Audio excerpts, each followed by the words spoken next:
Georgia's trying to three-peat. They're going for a third in a row. They've had a lot of success, too. They're undefeated, number one team in the country. Been rolling the last couple of weeks. The spot gets bigger and they get better. Rolled through Ole Miss, rolled through Tennessee, Missouri even before both those teams. So what is the pulse right now internally and the fan base as well in Athens, Georgia for the Georgia Bulldogs? We'll talk about it right now. Again, make sure you're subscribed. We appreciate y'all so much for being dialed in. Hey, just the same way that Georgia is throttling towards 3 national titles, we are throttling towards 200K subscribers. So Georgia Bulldog faithful, we appreciate y'all being a part of this. Subscribe here. Follow me on Instagram and on Twitter at JD Piquel. We appreciate y'all so much for that. So you talk about the success and you talk about what Georgia's done. You talk about, all of the things that are ahead of Georgia. And it's hard to not feel a little bit like, well, is Georgia getting complacent? Is Georgia resting on their laurels? Does the new pieces here at Georgia, do they get it? Are they all the way bought in? Are they the same standard of focus that we've seen from this team in the past?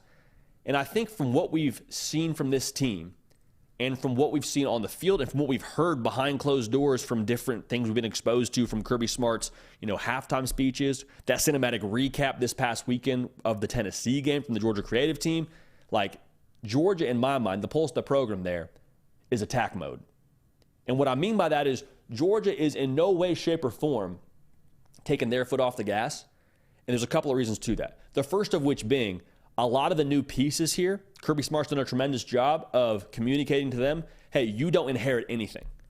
The rings that you have on your finger, those are because you were a backup. You didn't earn those in the same way that some of those guys before you earned those. The guys that upheld the standard, the guys that got this G to where it's supposed to be, to where we expect it to be. And to be clear, Georgia, in terms of returning production going into this season, they were 80th in the country. 70% was back on defense. Right around half was back on offense. So what does that tell us? You had a lot of guys now that Kirby Smart was telling you have to earn it. And the reason why I say they're in attack mode is, one, because of what I just said, new guys trying to earn it. We'll talk about that more. But also just the overall temperament that Kirby Smart refuses to not allow this team to have. Like, you heard that cinematic recap, and Kirby Smart is shouting, and all these players are shouting, nobody's safe. Talking about the team on the other sideline. Nobody's safe. People are saying, well, Georgia, they got a bullseye on their back. People are trying to take down the Dogs. And Kirby Smart, every time someone brings that notion to him, he kind of flips it around and says, no. We won't be hunted. We are hunting at the University of Georgia. We are the enforcers. We're the top dog, and we're not trying to keep anything. We're trying to go after everybody. And what I would say is there is nobody better than setting standards currently in college football, and nobody better than getting their team focused and engineered to believe a certain thing than Kirby Smart. Because we talked to Darnell Washington last year at the national championship game, and you heard this in other interviews from different players, but we got it with Darnell Washington. We asked him, hey, why are y'all so good? Is basically what we asked him. Hey, when things kind of get crazy for y'all in that fourth quarter against Ohio State, it's back and forth, why were y'all able to do what you did and finish that game that way? And he very clearly, almost as if it was rehearsed, as if it was written on a wall somewhere, maybe on a T-shirt somewhere. I'm imagining behind closed doors in Athens. He said, we fall back on our traits. We fall back on who we are as a team. That was true then. I believe it's just as true right now.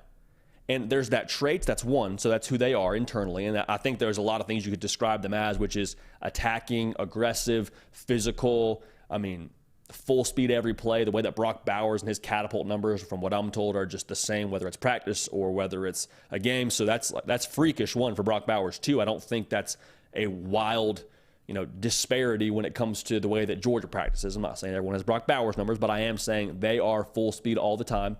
They're doing physical practices and Bloody Tuesday during the week. They're beating the heck out of each other. Like, that is just the identity of who they are. They're that way behind closed doors. They're that way on the field. Now, also, I think Kirby Smart does a tremendous job fueling this team with the right amount of external juice, because we know the internal standard. But I think the way that he takes the outside noise and kind of serves it up on a platter in just the right way, and I can't prove this, but this is the way that I feel, I think they have this feeling of, well, nobody really thinks we're that good. Nobody really thinks that y'all are this. Nobody's really picking y'all to do that. Hey, you haven't done anything yet. There's that great Kobe Bryant interview. Rest in peace. Kobe Bryant's asked after, I believe it was in NBA Finals Game 2. I said, hey, you're up 2-0. How do you feel? You don't like you're smiling too much. He goes, job's not finished. What's there to be happy about? That's the same, I think, temperament Kirby Smart is implementing into this team. Job's not finished. We haven't done nothing yet. You're undefeated. You want to think that you're all this, you're all that. You're going to go play Bama in Atlanta in a couple of weeks, and they cannot wait to get their shot at y'all. They cannot wait. You want to celebrate right now? You want to think you're all that? I don't think Kirby Smart's allowing any of that. So the reason why that's so dangerous is you can message anything like that. I mean, you can say whatever you want as a head coach. But if your players take to it is the real question. The thing with Kirby Smart, he has created a process and created an operation in Athens, Georgia, to where the results speak for themselves. The buy-in itself should be there because of what the results are. Like, it's much easier for me to buy into a team mantra and a process and a way of doing things when we've won 2 national championships, as opposed to if we've struggled to make bowl games the last couple of years. Like, which one am I going to buy into? Which coach am I going to listen to and just kind of take at face value? I promise you it's Kirby Smart and what they've done there. So at this point now, the brand is almost running itself to a degree. Now, don't get it twisted. The internal leadership and the leadership within that staff is pushing it up the hill.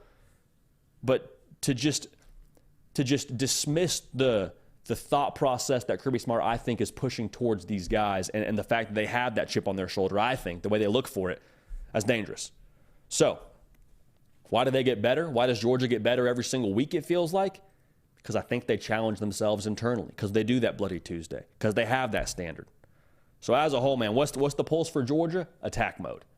There is no, we're trying to keep the crown. There is no, we're trying to go for 3. It is this team trying to go for 1. It is this new group at different, important positions at OC, at quarterback, like these new pieces trying to push it up the hill and earn their part of it. They talk about eating off the floor. They're all eating off the floor right now, trying to find themselves back in that national title spot. But as long as they stay in attack mode, I would be nervous if I'm the rest of college football. So for Georgia, attack mode is the pulse. It's going to be that way all the way through the tape for the Dogs. Prize Picks, bringing y'all the hard count today. Tremendous, tremendous opportunity this rivalry weekend. Going to circle the wagons, rally the troops, whatever you want to say. I sat here on Tuesday and I told y'all, we let y'all down last couple of weeks. And we're not running from it. We're not hiding from it. You hear coaches at post-game press conference, they blame NIL, they blame support, they blame their roster. We're not doing that here. We're not running from it. We've let y'all down the last couple of weeks. So if you want to trust history, fade us. That's fine.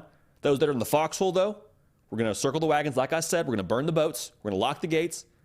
And nobody's safe, all right? To quote Kirby Smart, nobody's safe this week. We got Prize Picks.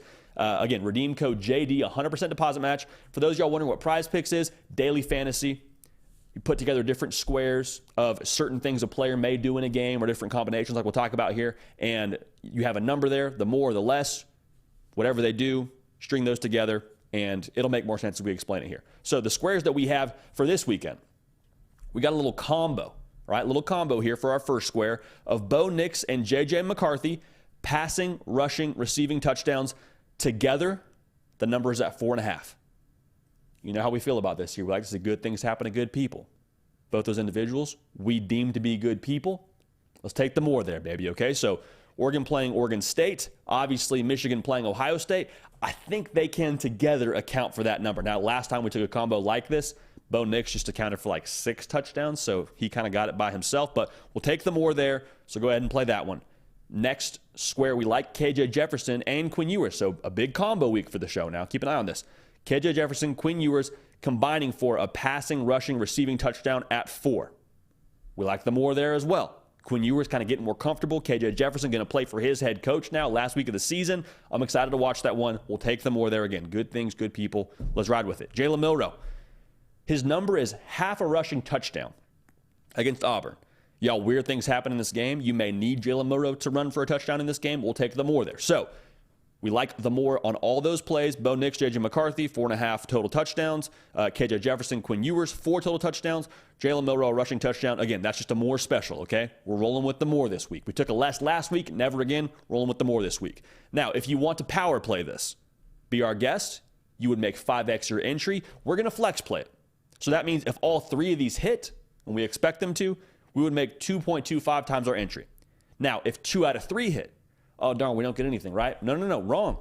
If 2 out of 3 of these hit, we'll take 1.25x our entry. So bottom line, don't need all 3 to hit to make some money. Fade or follow. If you want to fade, be our guest. Be our guest. I'm just saying, if you don't like us at our 0 for 2, 0 for 3, whatever we are the last couple of weeks, you don't deserve us when we go jackpot mode here the next couple of weeks. So again, a big shout out to Prize Picks making this happen for the show and for bringing y'all the hard count today. So we appreciate Prize Picks and appreciate y'all being dialed in. A great way to support the show. Again, redeem code JD, 100% deposit match up to $100. You and the cousins hanging out, watching some ball this weekend. Very, very important. I say this too. Tack on to that, Christian McCaffrey, half a rushing yard is the special right now for Prize Picks. So throw that in there. Make it a flex play with all 4 of those picks, and you're in good shape, okay? So that's very, very important. Christian McCaffrey, half a rushing yard. It's not college football. Doesn't matter. Probably should have won a Heisman when he was at Stanford. Beside the point, half a rushing yard. That is essentially theft, but we'll take it, add it onto our flex play, and the good times will keep on rolling. So we appreciate Prize Picks. Again, redeem code JD, 100% deposit match. Great way to support the show. Hey y'all, thanks so much for watching. Subscribe to the channel here to make sure you don't miss an episode of The Hard Count. Also be sure to check out other videos on the On3 YouTube channel.